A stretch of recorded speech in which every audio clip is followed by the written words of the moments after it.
Kiftsgate Court is one of Gloucestershire's outstanding gardens. For 75 years, it has belonged to the same family, passed from mother to daughter through 3 generations. Laid out by Heather Muir, improved by Diany Binney, Kiftsgate is now run as a business by her daughter Anne and her husband, Johnny Chambers.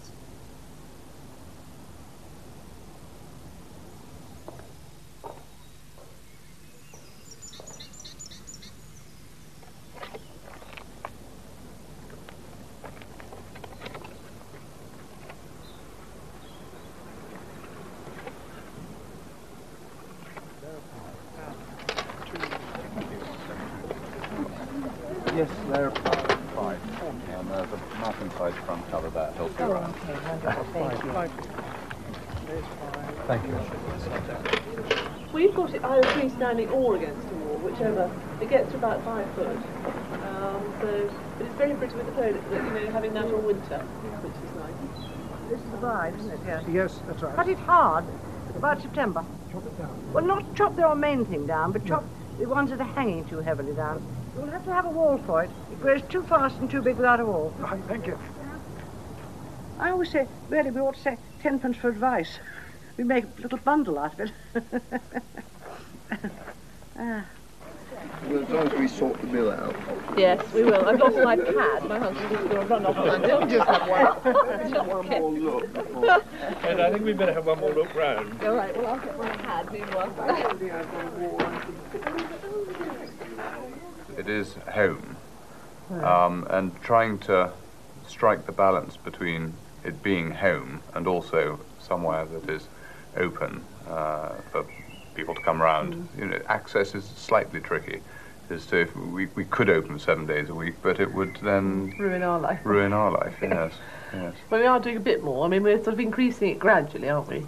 In June and July this year, Yes. for Saturdays. Yes. Just to see, because people, especially bus parties on a Saturday, it was so popular. They always wanted to come. So last year we experimented, and when a bus wrote in, they have to write and book. We said yes, you could come, and we just put the signs out at the end of the drive, and it was a terribly popular day, wasn't it?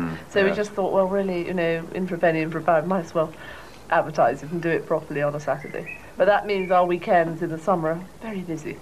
So we don't get a lot else done, do we? No. Who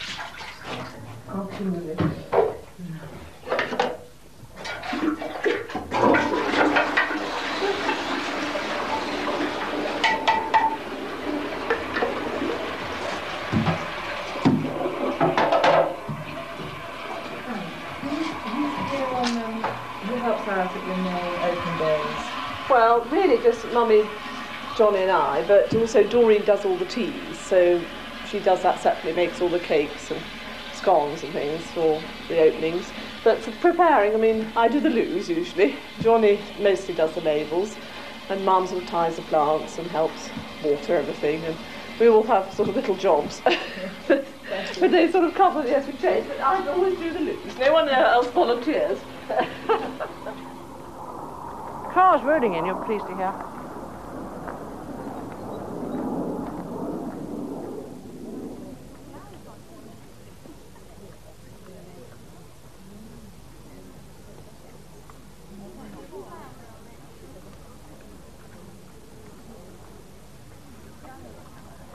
I think probably one of the first gardens to open. I don't know, I say that.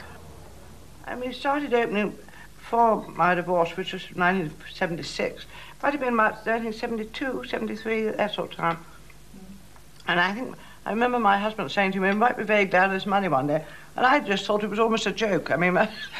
How right he was. How right he was. Full time.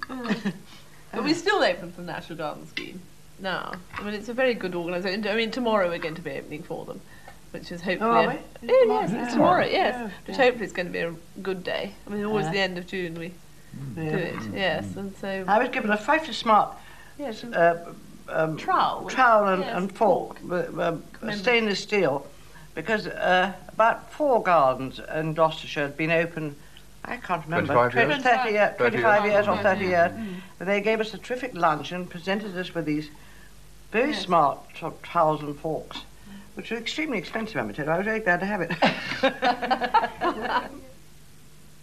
Do you know that Granny was a sort of tremendous gardener? She was well known. I mean, Beta Sackville West she knew, and she was a great friend of a lot of top gardening people. I mean, I didn't really take much interest in the garden. I was mad about hunting and horses. I mean, that's what I lived for, and stalking. I think I was probably rather brutal when I took over. I remember you saying you were quite scared to change things. Oh, I never moved anything. I never changed anything for 5 years, and the garden went backwards, of course. You've got to keep doing things. And I didn't dare. I kept on feeling my mother looking over my shoulders. There's certain jobs I've always done. I've always pruned the roses round the corner, which were planted before the war by my mother. And people keep on telling me, oh, roses don't last very long, they wear out. Well, those have been there, whatever it is, 50 years, or how long since before the war? Longer. Longer. But I always prune them myself. I think perhaps that's why. But I say that, but perhaps it isn't. Bob, who's gardener down this part of the garden, he does all the Deutsches and the rose border, I must say. He does them very well. And then Judith is really our lady gardener, who's really doing all the propagating, or most of the propagating. And she, in the summer, because we have terrific lot of plants we sell, she's really almost full-time propagating. Yeah. Not propagating. We seem to do the weeding. We do the manual, don't we? You know, when I first got married, and I had no real interest in gardening, I declared that with Anne and her mother working, there had to be somebody here to enjoy it, you know, and that was my job, that I was going to walk around and enjoy the garden. And that worked for a bit until I started to get interested in it. So at that point, I stopped being able just to walk around and enjoy it, because now I walk around and I see something that needs to be moved, or something, a weed that needs to be pulled up, or something that needs cutting, or whatever. And it's rather harder to completely detach yourself from it and walk around and just enjoy it. I really can hardly walk past with a bough leaping out of a rose without getting my seconds and cutting it out, but a lot of people perhaps wouldn't notice the bough. Seeing things, seeing. yes. It is seeing. Yes, noticing things that need tying or... But you're getting more. Johnny's not quite as good yet as Anne is, but everything's done at double pace with her, double speed. Slightly stubbornly sometimes.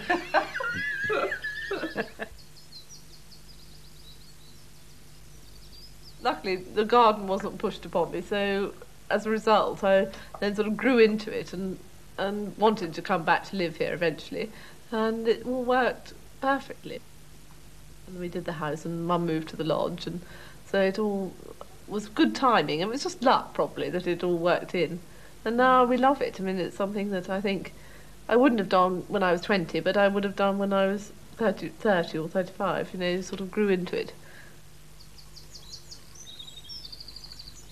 Grandma apparently had wonderful colour sense in clothes and interiors and in, you know, and in borders. So she instilled that into Mummy, and Mummy's instilled it into us, I think, really. I think it's no good listening to everybody, do you? I mean, if you listen to everybody, you become a little bit of everything. I mean, it doesn't work. Yeah. It's rather like a painter, I think. You've got to have your own ideas and do it. Yes. I'm sure it's... But we're lucky. I mean, we're lucky that you inherited from Gran and I've inherited from you the basics of the garden. I mean, maybe the main shrubs, and so you add to them. So they were here. I mean, it isn't like starting from scratch. It's quite difficult, isn't it? Starting from absolutely nothing is very tricky. But we were lucky that both of us have sort of had something to go on, to work on, but to build on. I mean, you've got to keep going. It's not going to stand still. There. Yes, a little bit more forward. Yes, there. There. I think so. There's this Veronica. We should really tie that up. So pretty. Yes, we ought to have a hoop on. Well, yes, joint things here. Down the bottom, I think Johnny and I more or less sort of do it. Mum comes down and says we shouldn't have put that there, but we more or less decide up here. Definitely joint decision, and Mummy does make quite a lot of them up the garden up here, especially the fountain garden. That's her domain. She gets rather cross when we plant anything, don't you? Yeah. Without telling her. We slip it in sometimes. But, yeah, so, but usually, if it's a big thing, it's a joint, Yes, absolutely. isn't it? Yeah. Yes, or we think something's important. But little things we pop in all the time, don't we? And then get some more water. I think it was enough. It's not very dry. All right. I think honestly, it'll be all right. I watered them. Okay. All right, I didn't water I'll them. have to Water get the them for spade. Yes, I'll get the spade. We all do bits and pieces. We're all as bossy as each other. I do quite a lot of urging on. Yes, dig deeper. She stands back and tells us to. Yes. Oh, but, Don't you believe it? They all work. These two are very careful about what they allow each other to do. When Anne tries to plant something that Diany wants, there is the most awful row. Yes, we're battling over a plant that we particularly want. Yes, where it's going to go. But no, I think we're quite amenable, aren't we, all three of us? Quite good, really. Yes. Oh, it works out in the end. Yes, it's a joint effort usually. Yes, yes. Occasionally. Oh, well, no, I don't think. There haven't been many disagreements. No, particularly, have there? no. Very so. No, I think it works quite well.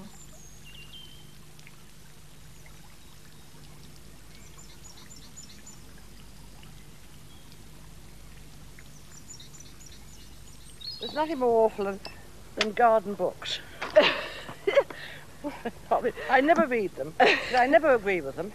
So there's no point in reading them. And I can't remember the names properly, so I don't bother with that either. But this is quite good. This is a good combination, isn't it? Do you think? Worked rather well with the Graham It's Thomas. quite a good shape. Yeah. Different shapes. And I like finding unusual new yes, plants. she does. Yes, I do. She's more of I a do. snob than I am, aren't you? I like to do things. Yes, I mean some are nice and some aren't. I mean aren't worth it. But on the whole, it's quite exciting to find new things. They're very delicate. Yes, a lot of them A lot are of them. quite delicate. A lot of their We things lose die. them. They lose a lot. But it's Very worth extravagant. Worth Very trying. extravagant. So, But I've tried a lot of them that they try now. I've tried them before and know they don't work. They're getting to the age they'll learn.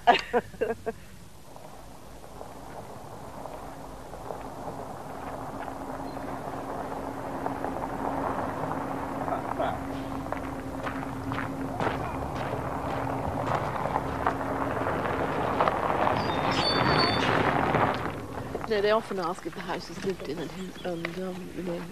who's the family and things. Sometimes I own up, sometimes I don't. But no, I don't know. I think some people realise that it's us, and others, think we're just sort of employees, or probably. I don't know. Do you think people know that we live there? No, I don't. I think the majority don't really. But they're always very nice, and we hardly ever have anyone who's cross or disgruntled about the garden, do we? No. Usually they're very complimentary. What they do, they stalk off without saying anything. Yes, we know they haven't enjoyed it. Can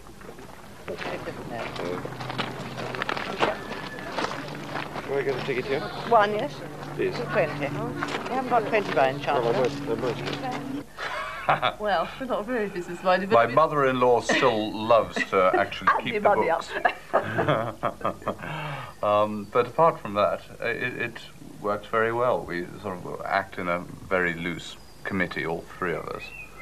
And it does pay. I mean, the money side. I mean, it does actually sort of pay for the gardens and the upkeep and buying new and exciting plants. We go off for our forays to nurseries and get unusual things, and that, one can charge it to the garden, which is great. We don't feel so extravagant.